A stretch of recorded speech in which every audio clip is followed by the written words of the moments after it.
Nitric oxide, by the way, is what makes dynamite go boom and hot rods go vroom. And you want to have a lot of this molecule available in your body for long-lasting, rock-hard erections so you can go zoom, zoom, zoom. Welcome to the Get Your Marriage On podcast. I'm your host, Dan Purcell, a sex and intimacy coach for married couples. My mission is to help you build and maintain a sexually vibrant and emotionally intimate marriage. Join me each week as we explore principles and practical tools based on Christian values to create the passionate, joyful, and thriving marriage you're designed to have. I have deep respect and reverence for the incredible bodies that God has created. And there's an aspect of our bodies, penises specifically, that I always have had questions about, like, how can I get bigger erections, stronger erections, last longer? What do I do when I lose my erection during sex? And are there things I can do to prevent it? Are there ways I can use my penis to bring my wife more pleasure? Am I big enough? How do I compare to other people? Are there foods or supplements that I can eat that will help boost my sexual performance? And so on and so on. There's lots of questions that I have, and I'm sure that you have. So I'm going to tackle this in this podcast. Now, we are talking about penises, and penises are just funny. So I'm going to infuse this podcast with a little bit of humor, but please don't mistake my humor or maybe crassness at all for the reverence and deep respect that I have for this amazing part of our body and this aspect of us that brings a lot of us joy and happiness in our marriages. Your penis has its own mission control center, a sophisticated hydraulic system, and reliable launch and fuel mechanism that would make NASA jealous. Your penis has a nightly maintenance routine you probably didn't even know about. And here's the kicker. Most guys are accidentally sabotaging this incredible piece of biological engineering every single day. Half of the human population has one, and whether you're 25 or 75, you probably want yours working at peak performance. I know I do.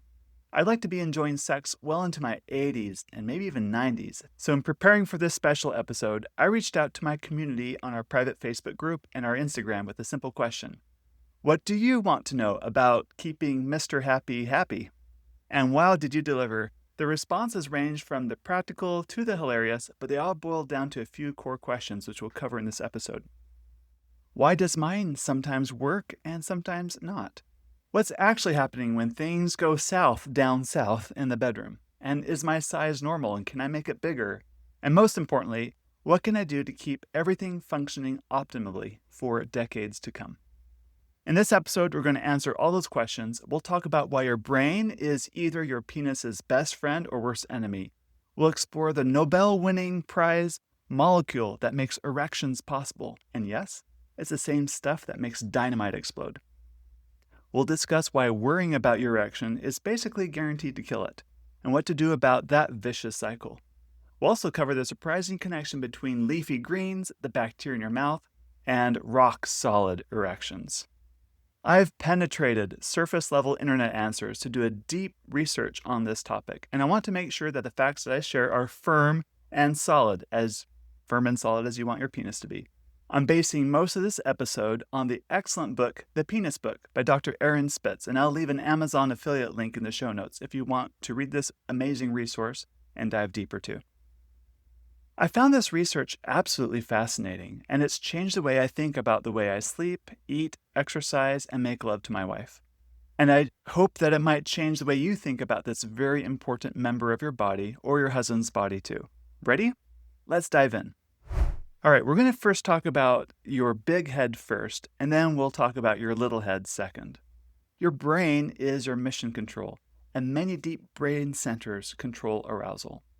We use all 5 of our senses to stimulate an erection. For most men, the most important of those 5 is visual cues, no surprise. But sense, feel, sounds, taste, they all get involved. Even our memories and associations can also directly trigger the brain to send the signals down the spine that trigger a chain reaction of other signals to the penis to get pumped up, ready for launch. The 2 main brain chemical signals involved with sexual arousal are dopamine and oxytocin.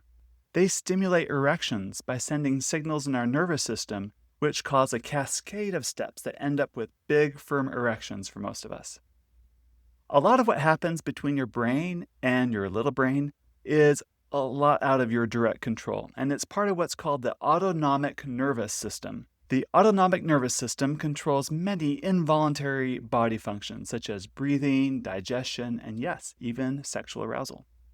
It's divided into two main sections, the sympathetic and the parasympathetic. The sympathetic system is the flight, fight, freeze side of things. It's active when, well, you're active. It increases your heart rate, breathing, and slows down systems that aren't key to survival. On the other hand, the parasympathetic system is the rest and digest mode. It lowers your heart rate, tells the body it's okay to have sexual interest and get erections too. So, when you have sexual thoughts that are appealing and happy, your brain releases the signals that tell the parasympathetic system to activate, which in turn activates receptors of nerves at the base of your spine near your lower back, which then sends the signals to your penis to get hard. It's a pretty incredible process. But, like any good mission control, there are also abort signals. The main one is serotonin. Serotonin in healthy levels helps us maintain a happy mood and feel satiated, which is why many antidepressant medications work on this part of the brain by boosting serotonin levels, and they're really effective at helping people feel better. Serotonin, though, blocks the parasympathetic nerve signals in the penis that otherwise would stimulate an erection. So, serotonin shuts down the pro-boner activity of oxytocin in the brain. And guess what? After a wonderfully beautiful, powerful orgasm, your brain sends that feel-good serotonin signal, which makes you feel so good afterwards, which also explains why you tend to lose your interest in sex right after sex, especially after really good sex. There's another abort signal that's a total boner killer too, and it's adrenaline. Adrenaline tells the body to stop erections. And this makes sense, right? Because if you're being chased by a tiger, you're not going to want to rest, digest, and get aroused. With so many systems interacting, it's clear that sexual desire is very complex. Another aspect is if you're worried about losing your erection, guess which side of your autonomic nervous system is activated. It's your fight, flight, freeze side. This also releases adrenaline, which is that kill switch for erections. So, worrying about your erection is almost a guaranteed way to have a hard time getting and staying hard. It seems like once you have an aborted mission and a failure to launch, it makes it that much harder next time because you're worried about the failure. You're literally nervous, and this can go on for many weeks or months for men. I admit I've been there before too, and it can be quite distressing. Some marriages go completely sexless because of his fear of not being able to get an erection. If you have experienced a cascade of launch failures, take heart. You can roll it back. There's absolutely hope for you, and here's some quick ideas that I hope help. And I recommend you sign up for coaching, maybe a session or two if you want to go further in these things. Tip number 1. I believe the best sex happens when it feels easy, free, relaxed, and fun, like intimate adult play. The moment sex is about performing or having a goal to reach in order to feel successful or it feels like work, you may still be able to function, but it's not going to be optimal. Anything you can do to put play back in sex will do wonders not only for your magic wand, but for your marriage too. Tip number 2, when the center of the sexual experience is all about your wife and her performance or a certain outcome, it puts a lot of pressure on you to perform, especially on your member. I see this a lot in men who feel like sex isn't as frequent as they'd like, so they have this scarcity fear, so that when they finally do get to have sex, they tend to work overtime to try to help their wives enjoy the experience by having an orgasm, so that their wife will like it and hopefully their wife will want it more frequently next time. And although this is a logical sentiment, it sets you up for failure more often than not because you're setting a goal for yourself on something outside of your direct control, your wife's ability to relax enough to enjoy the experience. In fact, your insistence that she enjoys herself alone puts a lot of pressure on her, which puts pressure on you, and then you're both left wondering why the sex isn't as satisfying. You and your wife can work through frequency issues. You and your wife can work through feelings of sexual scarcity. You can work through sex that she may frankly not find appealing or be excited about because it feels like a project or feels like work. You can work together to put the fun, creativity, and joy back into sex. Tip number 3, If you feel like your erection is unpredictable or you tend to ejaculate prematurely, the tendency is to get in there the moment you get hard before you go soft, even if it means she's not quite warmed up yet. But this again makes sex more about work and not play, and you miss out on the intimacy of the experience. You're letting your penis control the depth of intimacy and connection of sex rather than your heart. You let urgency steal intimacy. The solution is to learn how to make love with your whole body, not just your penis. The reality is erections come and go. But they often do come back, even during the same steamy session. So if you're in the middle of making love and you lose your erection, don't worry about it. It'll come back, most of the time. In addition to unreliable erections, being a Minuteman Mike in bed is like when you come too quickly, can also be really distressing or embarrassing. Studies show 1 in 4 men experience premature ejaculation, which is they come way sooner than they want to, feeling like it ruins the fun of the experience. And as you can probably guess, the systems that control arousal, erections, and ejaculation are really complex, and there's a lot of variables at play, and there's no one-size-fits-all solution to premature ejaculation. If you tend to have a sensitive trigger, one theory is that it could just be good old genetics. I read of a study that brothers in families tend to share premature ejaculation symptoms, indicating there could be a genetic link to why some men are predisposed to premature ejaculation. But that's a really tough thing to study because it's hard to find a significant number of test subjects that you can study in father-son pairs in a lab, right? I mean, wouldn't that be awkward conversation with your own father asking about his struggles with PE? And then saying, hey, let's go to the lab together and hook us up to monitors and whatever they want us to do, masturbate together, measure how quickly we come. Like, that's a very difficult thing to study. So they rely on surveys instead, which aren't as scientifically sound. So we struggle to really understand the real link with premature ejaculation. Not only that, some people have acquired PE, meaning they used to be fine, but something has happened and now they've become a premature ejaculator. That usually indicates a psychological factor. And so some really good coaching can help understand the processes going on in the brain to help slow things down so you can enjoy longer sex sessions again. Some men work through the struggles of premature ejaculation by distracting their minds by thinking of other things during sex, like baseball scores or solving a complex math problem. There's also the please, squeeze, ease method, where you pull out if you feel like you're about to come and squeeze the tip hard to deaden the sensation on the penis a bit. And then once you feel the sensation has gone away a little bit, then you ease back in. You can also buy and apply numbing sprays and gels that lessen the sensation of the tip of your penis during intercourse too. Now these techniques are going to work, and there might be a time and a place for it. But they do come at the cost of not being focused on the whole point of sex, which is to share loving, intimate communion with your wife. You don't want your penis to get in the way of lovemaking. So it really is a balance between you and your wife that you need to find, and how to make sex really about making love and not so dictated by the dick, so to speak. He's not a good dictator.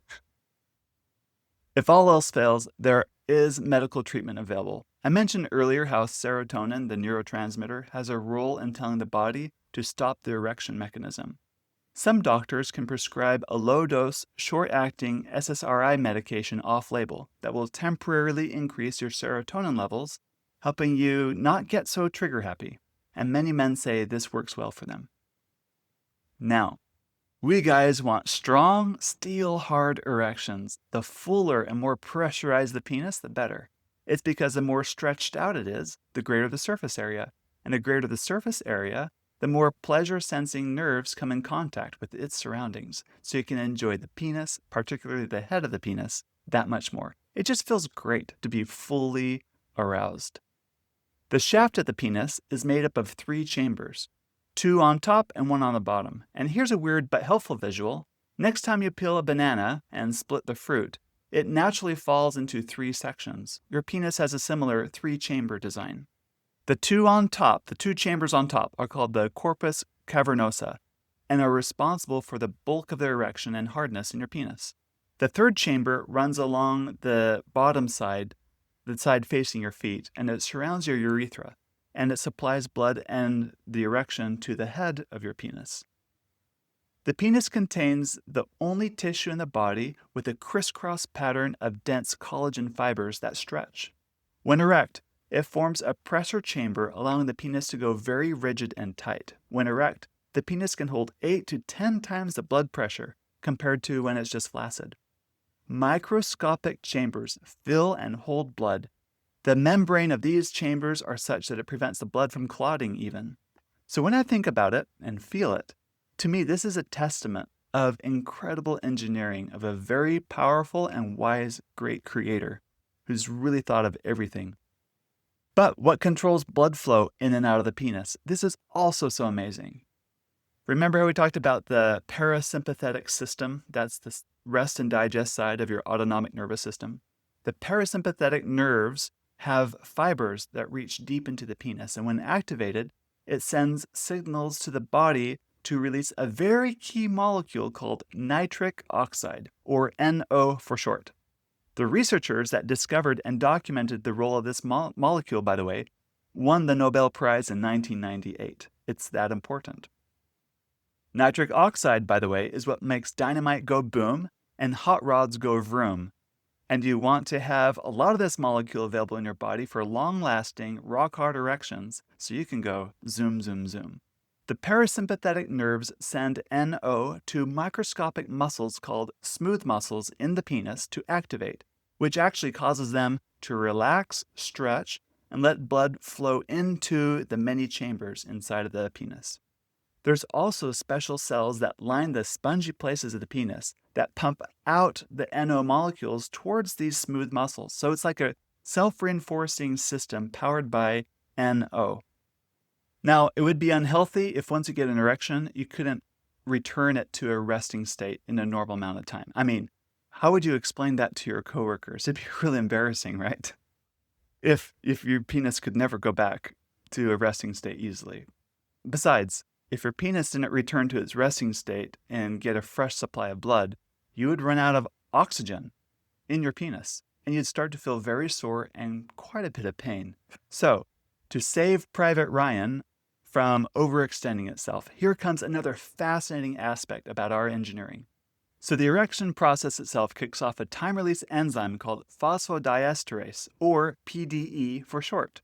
PDE is responsible for shutting down the stimulating effects of NO, that nitric oxide, over time.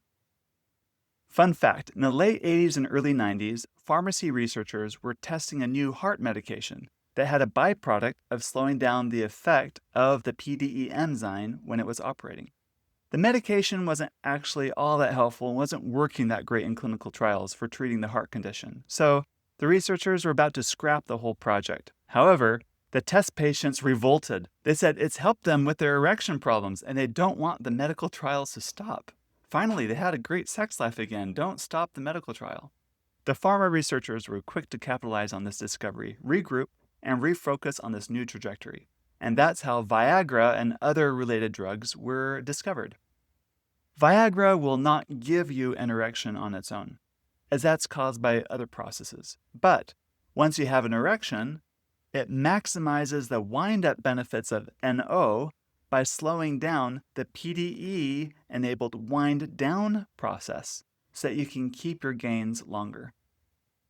In my research, I found that there are many natural foods that also contain these PDE5 inhibitors that Viagra has. These foods are rich in flavonoids, which I'll discuss in a moment, such as black ginger. However, the reality is there's only a small amount in these foods, and they're not in concentrated doses like what you'd find from a pharmaceutical-created pill.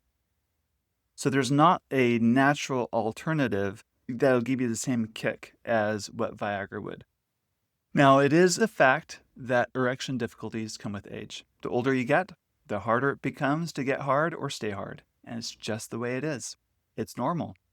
A healthy lifestyle will slow the effects of an aging penis.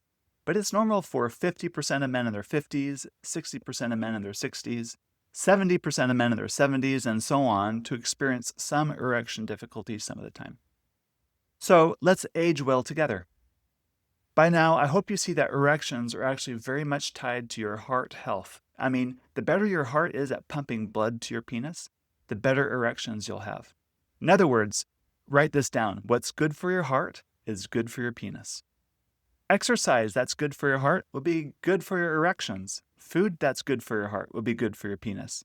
Food that's bad for your heart or circulatory system will be bad for your penis. In fact, if you are a generally healthy person but suddenly have erection problems, it could be a warning sign, like a canary in the coal mine, that your heart is in trouble. And many men's lives were saved because they paid attention to their inability to get erect. All of a sudden, went to a doctor and got the treatment they needed before something worse happened.